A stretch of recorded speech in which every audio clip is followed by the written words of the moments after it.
Hello everyone, പുതിയൊരു വീഡിയോയിലേക്ക് എല്ലാവർക്കും സ്വാഗതം. All India bar examination AIBE 19ാം എഡിഷൻ ഏതാനും ദിവസങ്ങൾക്ക് മുന്നേ നമ്മുടെ ചീഫ് ജസ്റ്റിസ് DY ചന്ദ്രചൂഡ്, അതുപോലെ ജഡ്ജിമാരായ JB പർദിവാല, മനോജ് മിശ്ര ഉൾപ്പെട്ട ബെഞ്ച് ഒരു ഇന്ററിം ഓർഡർ പാസ് ചെയ്തിട്ടുണ്ടായിരുന്നു. ഫൈനൽ ഇയർ ലോ സ്റ്റുഡൻസിനും എയ്ബ് എക്സാം എഴുതാൻ സാധിക്കും.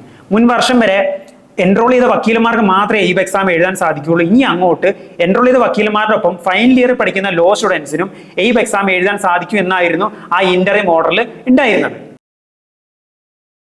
എന്താണ് AIBE examination? All India bar examination 2009-10 കാലഘട്ടത്തിൽ ഇന്ത്യയിൽ ലീഗൽ പ്രൊഫഷന്റെ സ്റ്റാൻഡേർഡ് ഉയർത്താൻ വേണ്ടി bar council of India introduce ചെയ്ത ഒരു പോസ്റ്റ് എൻറോൾമെന്റ് എക്സാമിനേഷൻ ആണ് എയ്ബ് എക്സാം അല്ലെങ്കിൽ ഓൾ ഇന്ത്യ ബാർ എക്സാമിനേഷൻ.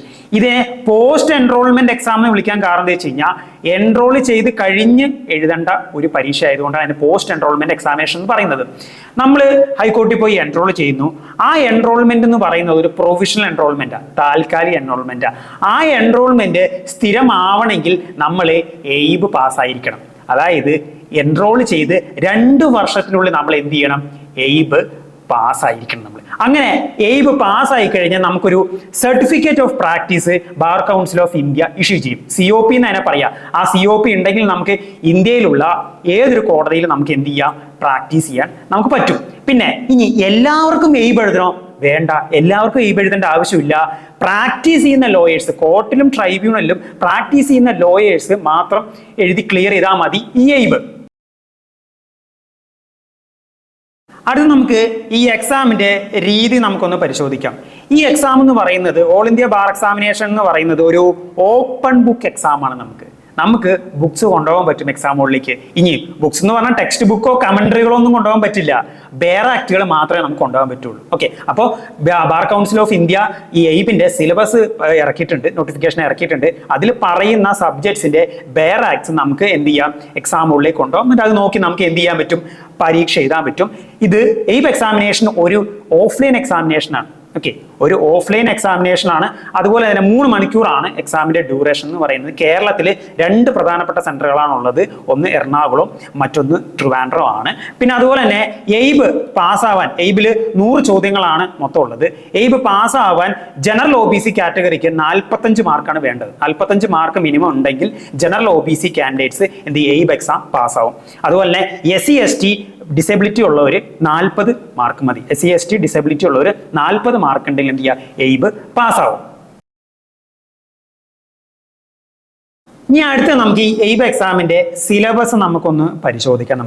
ഇതിന്റെ സിലബസ് എന്ന് പറയുന്നത് ഏകദേശം 19ഓളം സബ്ജക്റ്റുകളാണ് ഇതിന്റെ സിലബസിലുള്ളത്. അത് ഏതൊക്കെയാണ് സബ്ജക്ട്സ് എന്നുള്ളത് ഞാൻ വായിക്കാം. എത്ര ചോദ്യങ്ങളാണ് ഓരോ സബ്ജക്റ്റിൽ നിന്ന് വരുന്നത് ഞാൻ പറയാം. ഈ ഡീറ്റെയിൽ സിലബസ് ഞാൻ എൻ്റെ ടെലഗ്രാം ചാനലിൽ ഞാൻ അപ്ലോഡ് ചെയ്തിട്ടുണ്ട്. ലിങ്ക് ഡിസ്ക്രിപ്ഷനിൽ കൊടുത്തിട്ടുണ്ട്. അപ്പോൾ you can access through the Telegram channel. അപ്പോൾ ആദ്യം സബ്ജക്റ്റ് എന്ന് പറയുന്നത് കോൺസ്റ്റിറ്റ്യൂഷൻ ലോ. കോൺസ്റ്റിറ്റ്യൂഷൻ ലോ എന്ന് വരുന്നത് 10 ചോദ്യങ്ങളാണ്. ഓക്കെ, കോൺസ്റ്റിറ്റ്യൂഷൻ ലോ എന്ന് 10 ചോദ്യങ്ങൾ. പിന്നീട് IPCയും അതുപോലെ തന്നെ ഭാരതീയ ന്യായ സംഹിതയും. ഓക്കെ, അതാണ് ഒരു സർപ്രൈസിംഗ് ആയിട്ടുള്ള കാര്യമാണ്. പഴയ നിയമവും പുതിയ നിയമവും സിലബസിലുണ്ട്. ഓക്കെ, ഈ IPCന്നും ഭാരതീയ ന്യായ സംഹിതയിലും 8 ചോദ്യങ്ങൾ ചോദിക്കുന്നുണ്ട്. പിന്നെ 3ാമത്തെ സബ്ജക്റ്റ് എന്ന് പറയുന്നത് CRPCയും അതിന്റെ പുതിയ നിയമമായ ഭാരതീയ നാഗരിക സുരക്ഷാ സംഹിതയാണ്. ഓക്കെ, അതിൽ നിന്ന് 10 ചോദ്യങ്ങളാണ് ചോദിക്കുന്നത്. അടുത്ത 4ാമത്തെ സബ്ജക്റ്റ് എന്ന് പറയുന്നത് CPC ആണ്, സിവിൽ പ്രൊസീജിയർ കോഡ്. 10 ചോദ്യങ്ങളാണ് അതിൽ നിന്ന് വരുന്നത്.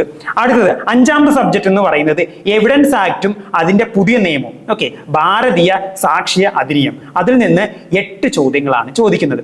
അടുത്തത് 6ാമത്തെ സബ്ജക്റ്റ് എന്ന് പറയുന്നത് alternative dispute redressal including arbitration act. അതിൽ നിന്ന് 4 ചോദ്യങ്ങളാണ് വരുന്നത്. ഓക്കെ, അപ്പൊ ഞാൻ ഒന്ന് റിപ്പീറ്റ് ചെയ്യാം. 1ാമത്തെ സബ്ജക്ട്, ഫസ്റ്റ് സബ്ജക്ട് എന്ന് പറയുന്നത് കോൺസ്റ്റിറ്റ്യൂഷൻ ലോ ആണ്. കോൺസ്റ്റിറ്റ്യൂഷൻ ലോ എന്ന് 10 ചോദ്യങ്ങൾ ചോദിക്കുന്നുണ്ട്. 2ാം സബ്ജക്ട് എന്ന് പറയുന്നത് IPCയും അതിന്റെ പുതിയ നിയമമായ ഭാരതീയ ന്യായ സംഹിതയാണ്. അതിൽ നിന്ന് 8 ചോദ്യങ്ങളാണ് ചോദിക്കുന്നത്. 3ാം സബ്ജക്ട് CRPCയും അതിന്റെ പുതിയ നിയമമായ ഭാരതീയ നാഗരിക സുരക്ഷാ സംഹിത. അതിൽ നിന്ന് 10 ചോദ്യങ്ങളാണ് ചോദിക്കുന്നത്. 4ാമത്തെ സബ്ജക്ട് എന്ന് പറയുന്നത് CPC ആണ്, സിവിൽ പ്രൊസീജിയർ കോഡ്. 10 ചോദ്യങ്ങളാണ് ചോദിക്കുന്നത്. 5ാമത്തത് എവിഡൻസ് ആക്ടും അതിന്റെ പുതിയ നിയമം ഭാരതീയ സാക്ഷ്യ അധിനിയം. അതിൽ നിന്ന് 8 ചോദ്യങ്ങളാണ് ചോദിക്കുന്നത്. 6ാം സബ്ജക്ട് എന്ന് പറയുന്നത് alternative dispute redressal including arbitration act 4 ചോദ്യങ്ങളാണ് ചോദിക്കുന്നത്. 7ാമത്തെ സബ്ജക്ട് എന്ന് പറയുന്നത് ഫാമിലി ലോയാണ്. ഫാമിലി ലോയിൽ നിന്ന് 8 ചോദ്യങ്ങളാണ് ചോദിക്കുന്നത്. 8ാമത്തെ സബ്ജക്ട് എന്ന് പറയുന്നത് പില്ലാണ്, പബ്ലിക് ഇൻട്രസ്റ്റ് ലിറ്റിഗേഷൻ ആണ്. അതിൽ നിന്ന് 4 ചോദ്യങ്ങളാണ് ചോദിക്കുന്നത്. അതുതന്നെ 9ാമത്തെ സബ്ജക്ട് എന്ന് പറയുന്നത് അഡ്മിനിസ്ട്രേറ്റീവ് ലോ ആണ്. അഡ്മിനിസ്ട്രേറ്റീവ് ലോയിൽ നിന്ന് 3 ചോദ്യങ്ങളാണ് ചോദിക്കുന്നത്.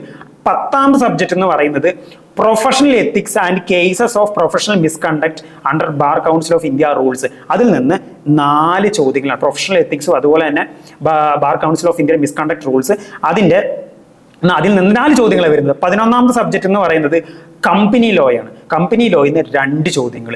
12ാമത്തെ സബ്ജക്ട് എന്ന് പറയുന്നത് എൻവയോൺമെന്റ് ലോ, അതിൽ നിന്ന് 2 ചോദ്യങ്ങൾ. 13ാമത്തെ സബ്ജക്ട് എന്ന് പറയുന്നത് സൈബർ ലോയിൽ നിന്ന് 2 സബ്ജക്റ്റുകൾ. 14ാമത്തെ സബ്ജക്ട് എന്ന് പറയുന്നത് ലേബർ ആൻഡ് ഇൻഡസ്ട്രിയൽ ലോ, അതിൽ നിന്ന് 4 ചോദ്യങ്ങൾ. അടുത്തത് 15ാമത്തെ സബ്ജക്ട് എന്ന് പറയുന്നത് law of tort including motor vehicle and consumer protection, അതിൽ നിന്ന് 5 ചോദ്യങ്ങളാണ് ചോദിക്കുന്നത്. Okay, law of tort including motor vehicle and consumer പ്രൊട്ടക്ഷനിൽ നിന്ന് 5 ചോദ്യങ്ങൾ. 16ാമത്തെ സബ്ജക്ട് എന്ന് പറയുന്നത് ലോ റിലേറ്റഡ് ടാക്സേഷൻ നിയമങ്ങൾ, അതിൽ നിന്ന് 4 ചോദ്യങ്ങളാണ് ചോദിക്കുന്നത്.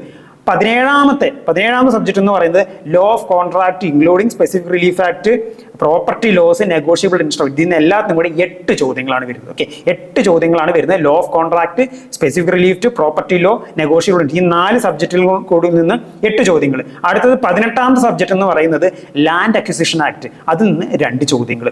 19ാമത്തത് എന്ന് പറയുന്നത് ഇന്റലക്ച്വൽ പ്രോപ്പർട്ടി ലോസ് ആണ്, അതിൽ നിന്ന് 2 ചോദ്യങ്ങൾ.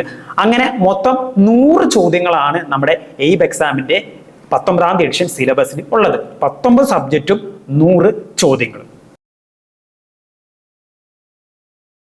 അടുത്ത നമുക്ക് ഈ എയ്ബ് എക്സാമിനേഷന്റെ പ്രധാനപ്പെട്ട ഡേറ്റുകൾ നോട്ടിഫിക്കേഷനിൽ പറയുന്ന പ്രധാനപ്പെട്ട ഡേറ്റുകൾ നോക്കാം.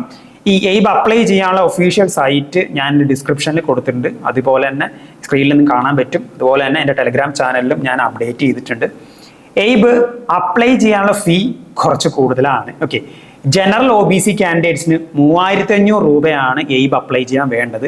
അതുപോലെ തന്നെ SC ST ഡിസേബിലിറ്റി കാൻഡിഡേറ്റ്സിന് 2500 രൂപയാണ് വേണ്ടത്. ഓക്കെ, ഈ നോട്ടിഫിക്കേഷൻ എയ്ബ് 19ാമത്തെ എഡിഷന്റെ നോട്ടിഫിക്കേഷൻ റിലീസ് ചെയ്തത് സെപ്റ്റംബർ 3-ാം തീയതിയാണ്. സെപ്റ്റംബർ 3-ാം തീയതി മുതൽ അപ്ലിക്കേഷൻ സ്റ്റാർട്ട് ചെയ്തിട്ടുണ്ട്.